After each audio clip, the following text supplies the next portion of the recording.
पाहूया नेमकं फोटोसिंथेसिसची प्रोसेस काय आहे. Photosynthesis is the process by which green plants use sunlight. म्हणजे जे ग्रीन प्लांट्स आहेत, म्हणजे प्लांट किंगडम मध्ये, प्लांट कॅटेगरीमध्ये येणारे सर्व वनस्पती जे आहेत ते काय करतात की सनलाइटचा उपयोग करतात water and carbon dioxide to prepare their own food. त्या फूडचं नाव काय आहे? ग्लुकोज आहे. Okay, then and release oxygen.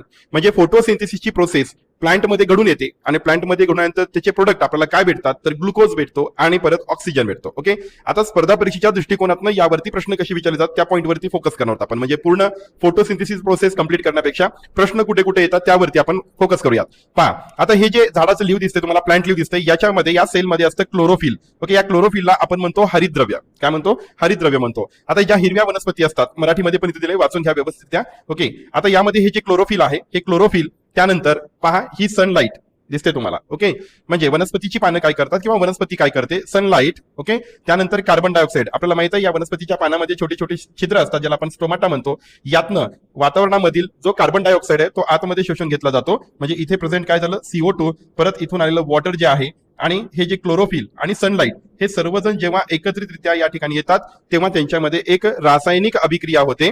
या रासायनिक अभिक्रियेतून आपल्याला काय भेटतं? म्हणजे वनस्पती काय तयार करते तर स्वतःचं अन्न तयार करते, त्याला ग्लुकोज म्हटलं जातं. ओके, त्याचा केमिकल फॉर्म्युला जो आहे तो C6H12O6 आहे. लक्षात, म्हणजे वनस्पती अन्न म्हणून काय तयार करते असा प्रश्न परीक्षेला पडतो तर त्याचं नाव आहे ग्लुकोज. या ग्लुकोजचा केमिकल फॉर्म्युला विचारला जातो, तो आहे C6H12O6. ओके, यालाच अन्न म्हटलं जातं.